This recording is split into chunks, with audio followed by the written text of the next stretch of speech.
Hi guys, this is Alea Jan and welcome back to my YouTube channel. So for today's video, nag-request sa akin na i-vlog ko daw to si Grace Kamaligan. So mega love shout out sa'yo.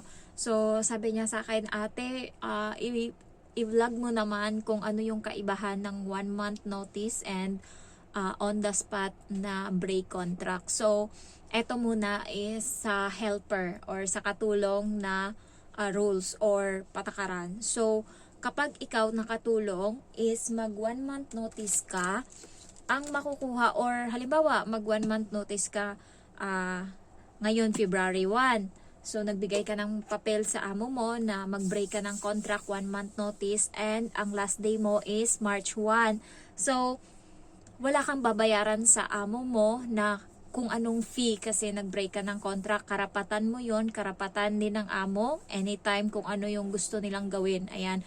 So, karapatan mo na mag-break ng contract or umalis sa bahay nila kapag hindi ka na komportable. So, ang 1 month notice is binibigyan mo sila ng 1 buwan na ultimatum or na umalis ka na sa bahay nila pagkatapos ng 1 month. So, parang sinasabihan mo sila na hanggang dito na lang ako, hindi na ako magtatrabaho. So, wala kang babayaran. Yung amo mo is yung may babayaran sa'yo noon na yung sahod mo mula ng February 1 hanggang March 1, babayaran nila yun sa'yo.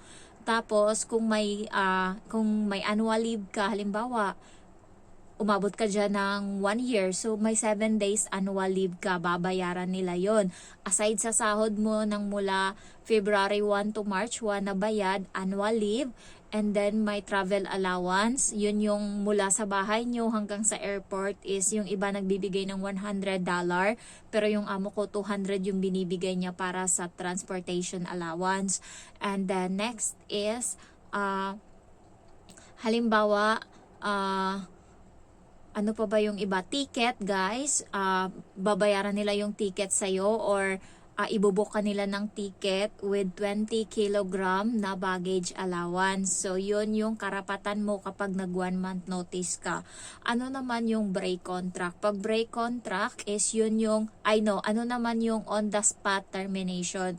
Ang on the spot termination is ngayon ka nagbigay ng papel, ngayon ka rin na araw lalabas or aalis sa bahay ni amo mo. So, bali ang mangyayari nun kasi ikaw nakatulong yung nag-on the spot ng terminate ng contract ninyo, magbabayad ka ngayon sa amo mo ng 1 buwan mo na kabuuang sahod. Ano yon? Batas yon. Bigyan mo sila ng sahod mo na 1 buwan. Bali, magbabayad ka talaga. Yung iba ginagawa to kapag yung amo is salbahe and takot na mag 1 month notice kasi nga papahirapan sila ng mga amo nila, sasalbahiin sila. So ang ginagawa nila, binibigla nila. Ang ano kasi nun is pwede kang, alam niyo yun, makaganti ka kahit papano. Yung 1 buwan na hindi ka nagbigay ng, or 1 buwan na wala kang 1 month notice at nag on the spot ka, 1 buwan silang maghihirap no na walang katulong, mararamdaman nila kung ano yung pakiramdam na walang katulong. So ayun yung parang ganti mo. Ang ganti naman nun sa'yo is ikaw yung magbabayad ng 1 month na sahod sa kanila. And the next, ang amo naman karapatan niya na bigyan ka ng ticket or bayaran ka ng ticket or i-book ka ng ticket.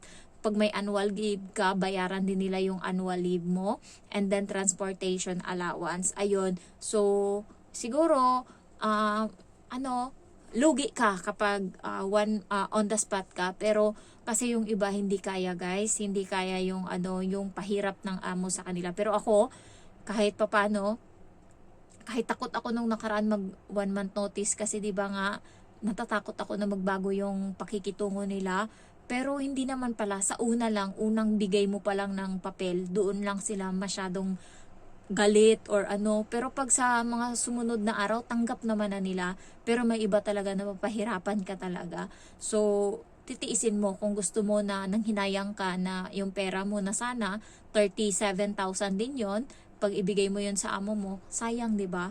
At tiisin mo na lang yung 1 month. Ako, para sa akin mas okay yung 1 month kasi sayang yung pera, nang hinayang talaga ako. Pwede mo na yan pang simula doon yung 37,000 na ibabayad mo sa kanya kapag nag on the spot ka ng termination. Ito naman yung amo na side. Sa amo na side, kapag sila yung nagbigay ng 1 month notice sa'yo is isang buwan kang magtatrabaho sa kanila pa, may allowance pa, and same. Kung ano yung tinrabahuan mo, yun lang yung babayaran nila sa'yo. And then, ticket, tapos annual leave mo, tapos travel allowance, same. Kapag on the spot terminate naman, si amo or yung mga amo dito sa Hong Kong, kadalasan nag-on the spot terminate sila. Hindi uso sa kanila masyado ang 1 month. Yung mga buraot or kuripot lang yung nagwa 1 month. Kapag kapag yung amo mo medyo may pera, on the spot ka talaga nila paalisin yan. Pero para sa akin, mas okay yung on the spot, guys. Kapag amo yung nag-on the spot sa akin, mas gusto ko yun. Kasi nga, may pera ako. Ayan. Siguro, mahirap sa iba kasi nga, wala na silang trabaho pagkatapos, tapos matatambay, walang kasiguraduhan. Yun yung kinakatakot nila kapag on the spot. Pero ako mas gusto ko yun kasi nga may pera ako, tapos uuwi talaga ako. So, ang ano naman nun is kapag nag-terminate ka ng contract or nag-break ka ng contract or yung amo mo, binray ka or in on the spot ka, may allowance ka na 14 days na pwedeng magstay dito sa Hong Kong at makahanap ka ng amo. So, yun yung nun, kagandahan lang. 14 days ka pang makahanap ng amo bago ka umuwi. And the next, kapag in the spot ka ng amo mo, babayaran ka nila, annual leave mo, travel allowance, ayan, tapos ticket mo. Mas pabor sa'yo kapag on the spot, kapag amo mo nagbigay or ang mahirap pag 1 month notice tas amo mo nagbigay nun, medyo mahirap yun. Kasi parang lugi ka. Parang para sa akin lugi kasi nga wala kang makukuha. Mas gusto ko yung the spot ako. So, yun lang. Kapag ka, isipin mo muna pag nag-break ka ng contract, kung ano nga ba yung dadatnan mo sa Pinas. Ako medyo natatakot din ako kasi nga, paano na lang ako doon? Iniisip ko na lang, siguro hindi naman ako mamamatay kasi nga, may boyfriend naman ako dito nga sa Hong Kong, binibigyan ako basta manghingi lang ako kasi hindi niya naman alam na syempre may trabaho ako dito pero kinukulang talaga ako kasi nga meron akong mga kinakailangang pagbayaran, so nakukulangan ako. Ayan, nanghingi pa ako sa kanya, pati pambili ko ng medyas, pambili ko ng kung ano-ano, hinihingi ko pa yan sa kanya. Buti na lang kamo, yung bahay na binili niya doon sa Texas is 3 kwarto, tas yung pinaka main master's bedroom lang yung ginagamit niya, tapos may 2 kwarto pa na bakante. Tapos ang ginawa namin is pinarentahan namin or pinost niya sa doon sa app nila yung kwarto doon, tapos may isa na kumuha ng kwarto, so ang bayad nun is nasa 30,000 sa pera natin. So okay na din yun, may extra income, kaya hindi din siya na nga kasi yung yung para doon sa binibigay niya sa akin yung upa nung tao sa kabila. So sabi ko, paupahan din yung isa kasi nga hindi pa naman ako pupunta doon ngayon. So sayang 'di ba? Kasi din nababakante lang. At least kahit papaano. Tsaka yung pasok ng boyfriend ko pang gabi, tapos yung border niya is pang umaga, so hindi sila masyadong nagkikita, so wala masyadong arte, wala masyadong hana sa buhay. And then single din yon, lalaki, so okay. And then mas gusto ko na ma-on the spot ako. Kung ako papiliin, ma-on the spot ako ng amo ko kasi kahit papaano may ipon, may may pera ka pang simula.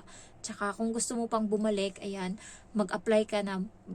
Pag alis mo dito, kailangan pag alis mo dapat sa bahay ng amo mo, dapat diretso ka kaagad sa mga agency. Tsaka yung mga na on the spot dyan or tapos naghahanap ng matutulugan or ganon, punta kayo sa Central, guys. May mga Pinay doon. Magtanong kayo kung saan yung simbahan kasi yung simbahan is nagkukup-kup sila ng mga OFW na on the spot, walang matulugan, ganyan. And pwede ka din manghingi ng mga tulong sa pangyaws na group. Pwede kang manghingi doon kung pwede tulungan nila ka mo, ikaw, ganyan, kasi nga wala kang na on the spot ka ngayon. Merong iba kasing mga OFW dito na stay out sila sa trabaho nila, so may sarili silang kwarto, may sarili silang boarding house, so pwede ka nilang kupkupin doon kung ilang araw. Ayan, so kaya kung nandun kayo sa mga ganun, try nyo na tapangan na lang, ganyan. So ayun nga si Grace, kachat ko siya always, kaso minsan hindi ko lang siya nare-replyan kasi nga hindi ako masyadong nagbubukas ng messenger ko kasi wala masyadong message doon. Ano lang ako, YouTube, tapos Facebook, nagpo-post lang ako. So, siya guys is 6 months siya dito sa Hong Kong, tas nag-break siya ng contract 1 month. Ang ano kasi is 3 yung alaga niya, 2 years old, tapos may 7 years old. Hindi ko lang alam kung ilang months yung isa, parang bata, maliit pa yung isa. Nakalimutan ko din kung katabi niya yun matulog yung bata o hindi. Pero alam nyo guys, pag nagsusundo siya ng alaga niya, bit-bit niya yung bata na maliit. Ayan, bit-bit niya. 2 years ata, hindi ko lang alam, yun 2 years ata yung ano niya, carry niya sa baby carrier. Parang 2 years yun, sinend niya sa akin yung picture. 2 years ata yun, tapos may months pa na bata. So, 3 alaga niya na bata, mag-asawa, may mag-asawa pa yung lola at lolo doon pa nakatira. So, yun yung mahirap. Pito yung papaanuhin niya sa bahay. So, stress talaga siya kahit ako hindi ko kakayanin yun. Tapos, nung nag-break siya ng contract, sabi daw ng amo niya, ang dali-dali ng trabaho mo dito ganyan-ganyan. Tapos, sinagot niya daw, madali pala di ikaw yung magtrabaho, ikaw yung mag-alaga niyan, ikaw yung mag-asikaso. Ay, sinagot niyang ganun. So, ayun, siya yung nagtanong nito kung pwede ba daw i-explain ko yung 1 month notice sa break contract. So, para sa akin, okay na din yun na nag-break siya. Hindi ko din kaya. Isa nga lang alaga ko, nadidemonyo na ako. Paano pa kaya pag 3, baka mahulog ko yan sa terasa yung maliit. Hindi ko lang alam talaga. Kaya, thankful talaga ako. Napakaswerte ko na pala talaga sa amo ko. Kahit sabihin mong burao to, kuripot, ganyan, madamot. Pero, yung mental health ko dito, kahit papano hindi nasisira. Maliban na lang pag yung bata, yung kaaway ko. Pero ngayon, matino na kasi yung bata masyado. Konti na lang. Ang ano niya na lang is napaka-addict niya sa laro. Yung kahit wala na sa oras, iniisip niya na okay lang, mamaya ko na trabahuin yung trabaho ko, maglaro lang ako ng maglaro sa kanya. Mas gusto niya yon kasi sabi niya, di ba Jen, nag-i-enjoy ka naman nakalaro ako. Parang sa isip-isip ko, pwede ko bang sabihin sa'yo na ayaw kitang kalaro, na ayaw ko maglaro kasi pagod ako.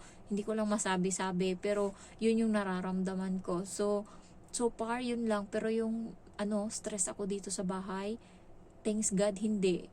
Ayun lang talaga, nangihina lang talaga yung katawan ko. Nagi-give up na siya. Alam nyo, sobrang sakitin ko na. And yung tulog ko kanina nga nag-alarm ako 6:45. Hindi ako nagising. Inano ko, parang sabi sa utak ko, ay wala, mamaya na lang. Natulog uli ako. Sabi ko 5 minutes lang, nagising uli ako 7:45 na. Buti linggo ngayon at yung amo ko, tulog pa silang lahat pagising ko. Kaya walang problema ganyan. Hindi ako nagka-problema, nahabol ko yung mga trabaho ko na hindi ko nagawa. Pero sa totoo lang, grabe na talaga. Gusto ko na talaga magpahinga. Gusto kong matulog. Gusto kong kumain ng mga gusto kong pagkain.